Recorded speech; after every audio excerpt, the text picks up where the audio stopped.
안녕하세요. 통일에 대한 솔직한 이야기를 나눠보는 통일 담담 아나운서 조수빈입니다. 지난 3월 31일이었죠. 정부가 주도한 북한 인권 보고서가 처음으로 공개됐습니다.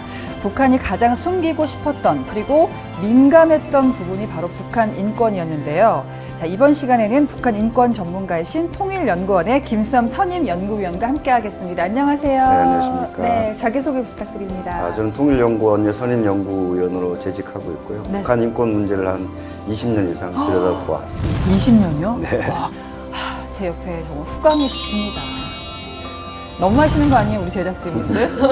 예?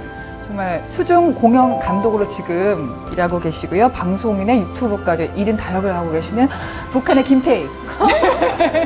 네, 류희진 씨 오셨어요. 안녕하세요. 안녕하세요. 네. 반갑습니다. 네. 저는 전 북한 싱크로나이즈 스위밍 국가대표 선수였고요. 지금은 한국에서 아티스틱 스위밍 코치도 활동을 하고 있고 수중 공연 감독으로 일하고 있습니다. 와우. 반갑습니다. 자, 오늘의 주제는 사실 무겁습니다. 오늘의 주제를 영상으로 만나보시죠. Men and women being shot and killed for violating COVID-19 prevention measures. Some being publicly executed for watching and sharing South Korean shows. And people being shot in public for possessing the Bible and having faith. I ask for your help in improving North Korea's green condition.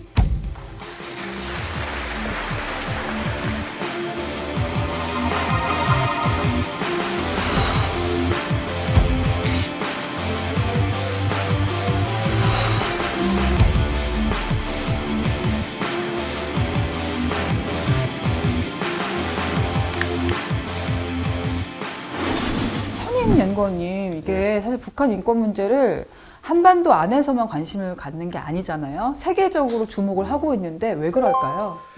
오늘 많이 말씀을 드릴 건데요. 네. 아무래도 북한 체제의 폐쇄성이라는 특수성에서 관점에서 바라보는 것이 중요할 것 같습니다.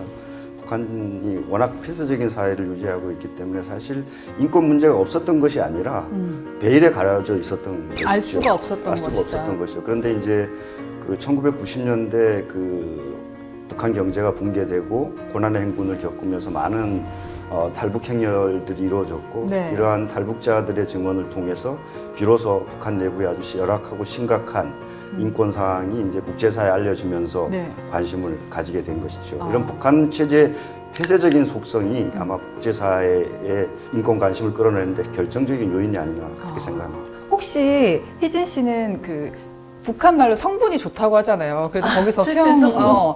그 관련 선수도 했고 네. 그래서 좀 일반적인 북한 주민보다는 좀 보장되는 삶을 살았을 것 같긴 한데 네. 그래도 나는 이런 부분에서 내가 인권을 좀 간섭받고 있다는 느낌을 받았다. 대표적인 거 하나만 예로 들어주신다면요. 제일 대표적인 게 정말 전 세계 누구나 다 알고 있는 인터넷이라는 말을 저는 모르고 태어나서 나서 자랐고요. 해외에 나가서 처음으로 와이파이가 잡히는 걸 보고 이게 뭐지?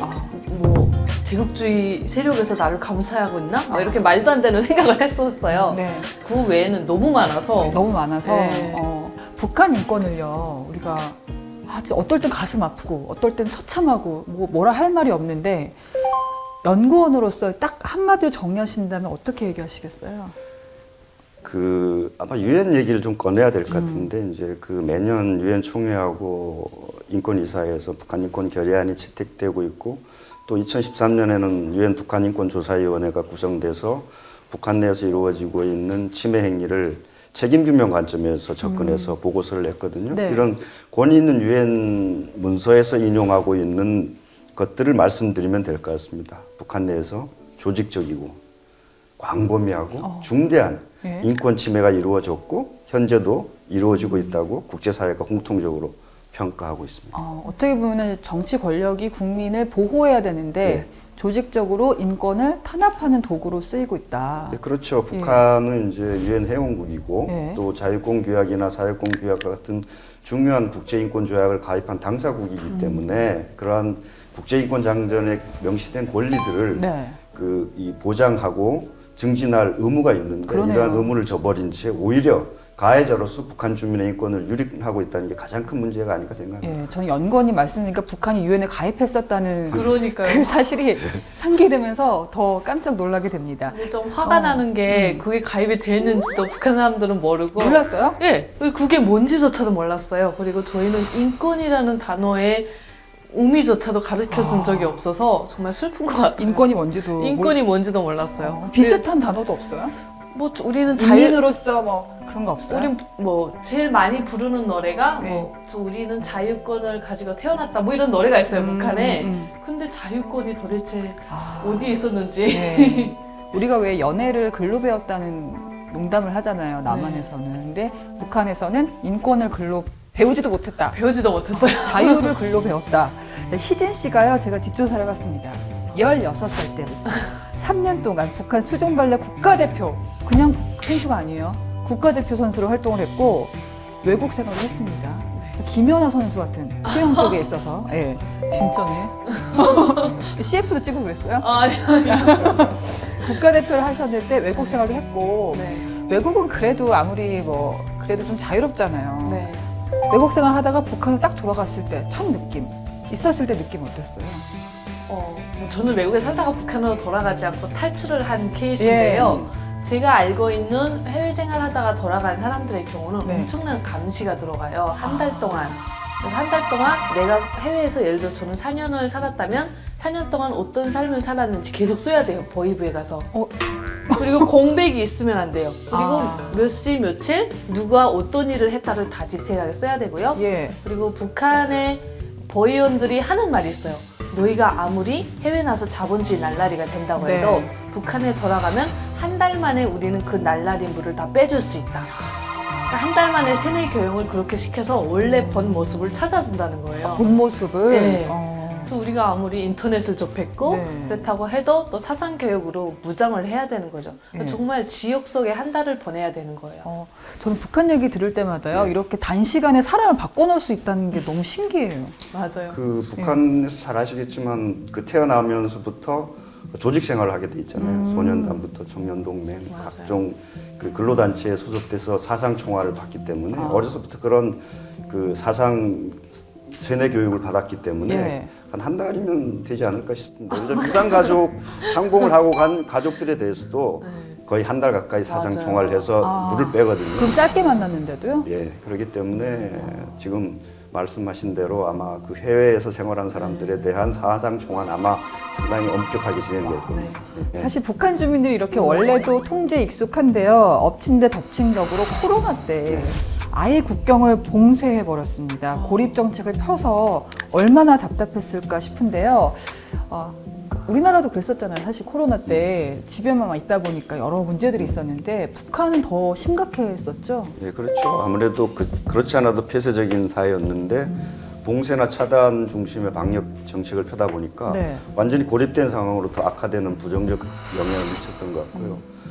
극히 제한적이긴 하지만 그래도 북한 내부와 소통 채널을 가졌던 유엔 전문기구라든가 대북 지원했던 유럽 NGO라든가 외교 공간마저 철수하면서 북한은 완전히 고립된 섬으로 남게 됐고, 이제 아이러니하게도 이렇게 북한 당군이 이런 고립된 상황을 북한 내부를 통제하는 기회로 맞아요. 악용하고 있다는 거죠. 뭐 평양 문화보호법이라든가 반동사상 문화대격법에서 보듯이 이미 만연 확산돼가지고 네. 북한 체제 위협이 되는 남한 문화를 비롯하는 이 외부 정보를 철저히 차단하는 법제도 조치를 취했는데 네. 참 흥미로운 법을 그렇게 만드는 국가는 처음 봤습니다. 오빠라는 말을 쓰면 안 된다. 평양문화보호법을 보면 그 오빠를 뭐라고 해야 되나요? 이제 오빠는 그 동문가? 동지죠, 동지. 님이라고 쓸 수 있는데 오빠는 이제 초등학교, 쟤네들은 소학교죠.까지는 쓸 수 있지만 이제 청년 동맹 들어가면 동지, 동무라고 불러야 한다고 법조문에 명시되어 있죠. 얼마나 그 외부 정보에 대한 민감한도를 보이는지를 알 수가 있는 대목이라고 할 수 있습니다. 저희가 코로나 때 제가 느꼈던 건데 뉴스를 하면서 사실 그 전염병이 도니까 어떤 식으로든 사람을 통제했잖아요. 어느 나라나. 근데 그 통제가 잘 돼서 코로나가 종식됐다. 이렇게 선전하는 국가일수록 독재 국가더라고요. 제가 해보니까 그 통제가 너무 쉽게 될수록. 북한이 비슷한 사회주의 국가랑 비교를 해도 유달리 심한 것 같아요. 특별한 이유가 있을까요? 아무래도 이제 뭐 중국이나 베트남, 그 쿠바도 사회주의 국가지만 이들 국가들이 이제 권위주의적인 성격의 정권이기 때문에 네. 인권이 열악하죠. 그렇지만 이제 북한에 비해서 대외적으로 개방이 돼 있잖아요. 우리가 여행도 갈 수 있고 그쪽 국민들이 다른 곳을 해외 여행도 갈 수 있고요. 근데 이제 북한은 당국이 허용한 제한적인 여행 바깥에 나갈 수가 없잖아요. 네. 그렇기 때문에 그렇게 할 수밖에 없는 이유는 김일성, 김정일, 김정은으로 이어지는 세습과 우상화라는 전체주의 체제를 유지하기 위해서 외부 정보가 들어오면 안 되는 것이죠. 예를 들자면 다른 사회주의 국가처럼 이 개방을 했을 때 네. 북한 주민들 사이에서 자기들이 살고 있는 모습과 외부 세계를 비교해서 비교 관점이 형성된다면 북한 지금 현재 세습 체제나 이런 전체주의 체제가 유지될 수 있겠어요. 북한 당국도 그것을 너무나 잘 알고 있는 거죠. 그렇기 네. 때문에 다른 사회주의 국가와 비교해도 북한 당국이 북한 주민을 통제하고 억압할 수밖에 없는 그런 구조적인 문제를 갖고 있는 거죠. 그러니까 피로 이어지는 독재이기 때문에 예, 그렇죠. 더 심할 수밖에 없는 것 같아요. 예, 그렇죠. 점점 더 우상화를 심해지는 것 하고 있고요. 제가 희진 씨 유튜브를 살펴봤는데 발랄하기도 하지만 또 충격적인 북한 이야기들도 많았어요. 운동선수들은 그래도 네. 좀 북한 주민들보다 낫지 않았을까 싶긴 한데 운동선수들한테 가해지는 인권 탄압, 인권 제약 이런 게 어떤 게 있을까요? 그러니까 저는 남한의 운동선수들과 북한의 운동선수를 비교했을 때 제일 부러웠던 게 남한 선수들은 그냥 운동만 하면 되잖아요. 근데 우리는